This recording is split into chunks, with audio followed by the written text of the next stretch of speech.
जहां एक तरफ बांग्लादेश को भारी पड़ी एक डील, तो वहीं दूसरी तरफ श्रीलंका को चीन की दोस्ती भारी पड़ी। अमेरिका ने अपने बड़े फैसले से बांग्लादेश और श्रीलंका दोनों को समझाया कि उन दोनों ने बहुत बड़ी गलती कर दी है। तो वहीं दूसरी तरफ इजराइल को मात देने के लिए अब तुर्की ने भारत की टेक्नोलॉजी चुराई। क्या इसके बावजूद इजराइल को मात दे पाएगा तुर्की? और कौन सी टेक्नोलॉजी है जिस पर तुर्की ने नजर गड़ा दी है? जानेंगे इन खबरों को विस्तार से। अभी हाल ही में दुनिया के लगभग सारे देश ये समझ चुके हैं कि चीन के हथियार बेकार हैं, पर इन सब के बावजूद बांग्लादेश चीन के साथ VT-5 लाइट टैंक की खरीदारी कर रहा है और चीन इसे अब डिलीवर करने भी जा रहा है। वैसे ये पहली बार नहीं है जब चीन हथियारों को बेच रहा है। काफी लंबे समय से चीन बांग्लादेश को कई सारे हथियार बेच चुका है और ज्यादातर हथियार बेकार भी निकले हैं, पर फिर भी ये डील हो रही है जो दिखला रहा है कुछ न कुछ बांग्लादेश और चीन के बीच पक रहा है। पहले टाइप 59G टैंक, फिर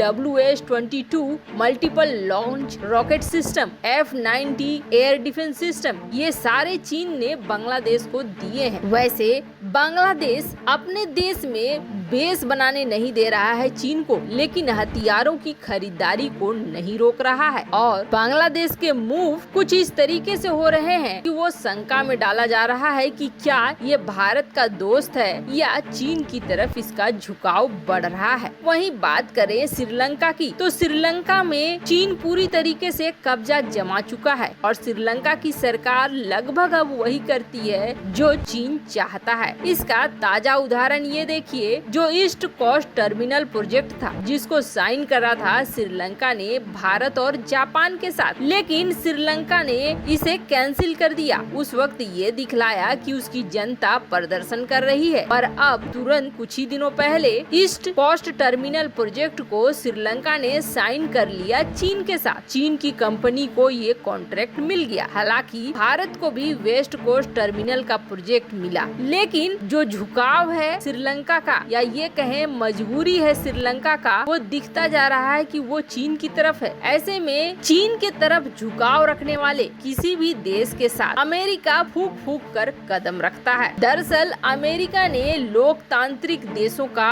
एक मीटिंग बुलाई है। ये मीटिंग वर्चुअल मीटिंग होने वाली है, पर इस मीटिंग की बेहद खास बात है कि इसमें न तो रूस को बुलाया गया है और न ही चीन को बुलाया गया है, पर मजे की बात यह है कि इसमें बांग्लादेश को भी नहीं बुलाया गया है और श्रीलंका को भी नहीं बुलाया गया है। ये तो खैर साफ ही दिख रहा है कि श्रीलंका में भी लोकतंत्र है और बांग्लादेश में भी लोकतंत्र है। चुनी हुई सरकारें वहाँ पर हैं, पर फिर भी इन्हें नहीं बुलाया गया है। इन्हें इसलिए नहीं बुलाया गया है क्योंकि इनकी नजदीकियाँ चीन से बढ़ रही है। हालांकि इस मीटिंग का रूस और चीन दोनों ने ही विरोध किया है, पर अब आप सोचेंगे इस मीटिंग में बाइडेन ने फिर पाकिस्तान को क्यों बुलाया? तो आपको बता दें, अभी अमेरिका को पाकिस्तान से काम है और वो काम है अफगानिस्तान को लेकर, जिसकी वजह से पाकिस्तान को इग्नोर नहीं कर रहा है अमेरिका। पर पाकिस्तान के सामने दुविधा खड़ी हो गई है। पाकिस्तान अब मांग रहा है चीन अगर आज्ञा देगा तभी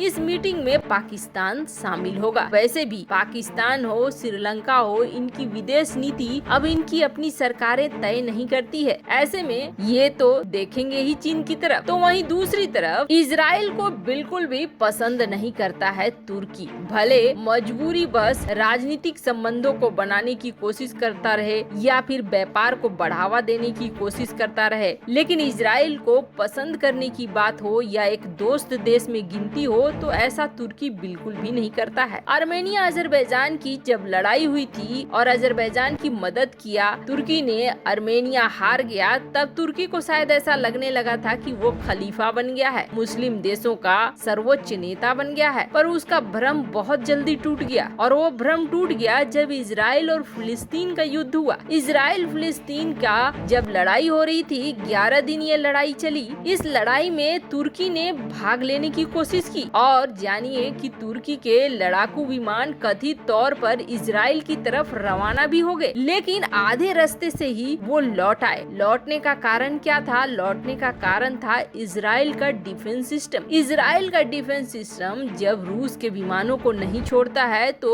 तुर्की के विमान किस गली में है। इसे देखते हुए आधे ही रास्ते से अपने पायलट्स को ऑर्डर देना पड़ा तुर्की को कि वापस आ जाओ वरना चले जाओगे ऊपर। हुआ भी ऐसा। हालांकि मीडिया में ये खबरें फैलने लगी। जब खबरें फैली तो तुर्की के तरफ से ये कहा गया कि हमने ऐसा कुछ नहीं करा था, हमने तो बिल्कुल नहीं भेजा था। पर सच्चाई ये है कि तुर्की ने लड़ाकू विमानों को भेजा था पर उन्हें आधे रास्ते से वापस ले लिया गया था। अब जो तुर्की के अंदर डर है वो डर इजराइल के मिसाइल डिफेंस सिस्टम से है। अब इजराइल के मिसाइल डिफेंस सिस्टम या फिर ये कहें जो हमास के रॉकेटों से बचा रहा है वो सारे डिफेंस सिस्टम की तोड़ ढूंढने में लग गया तुर्की। और तुर्की को लगा कि कोई ऐसी चीज होनी चाहिए जो इजराइल के मिसाइल डिफेंस सिस्टम को चकमा दे दे और चकमा देकर उसके अंदर तबाही मचा दे। छोटा सा देश है इजराइल, एक बार हमारे लड़ाकू विमान घुस गए, उनके मिसाइल डिफेंस सिस्टम को तोड़ दिया तो फिर जीत हासिल हो जाएगी। वैसे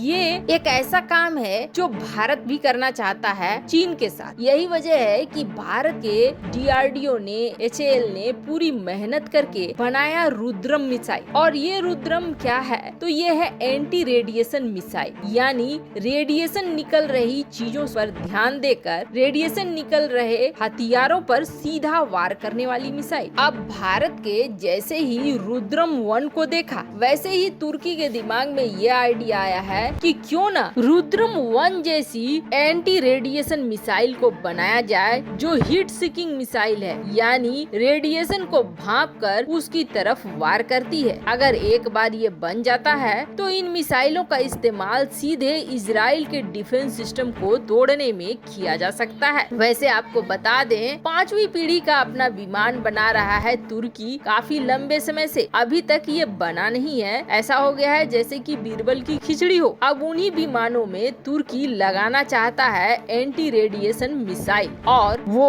अभी सफल होता हुआ दिख नहीं रहा है। तब फिर तुर्की ने ये फैसला किया है कि जो उसके पास लड़ाकू विमान पहले से मौजूद हैं, उन्हें अपग्रेड किया जाए और उन्हें अपग्रेड करके इस लायक बनाया जाए कि रुद्रम 1 जैसी एंटी रेडिएशन मिसाइल को लगाया जाए। अब कहा यह जा रहा है कि इसका पूरा आइडिया तुर्की ने भारत के रुद्रम 1 से लिया है। वैसे आजकल तुर्की भारत के कई चीजों को कॉपी कर रहा है। भारत के LCH हेलीकॉप्टर को भी कॉपी करने की कोशिश की है तुर्की ने। अब टेक्नोलॉजी के मामले में कितना सक्षम है तुर्की का हेलीकॉप्टर ये तो बनने के बाद ही पता चलेगा। पर रुद्रम के आइडिया को भी अब कॉपी करके तुर्की अपने फाइटर जेट्स में लगाने की तरफ बढ़ रहा है। पर फिर भी क्या आपको लगता है कि ये सब करके तुर्की इजराइल के टेक्नोलॉजी को मात दे पाएगा और इजराइल के डिफेंस सिस्टम को तोड़ पाएगा? कमेंट कर अपनी राय जरूर बताएं। जल्द मिलते हैं अगले वीडियो में नई खबर के साथ।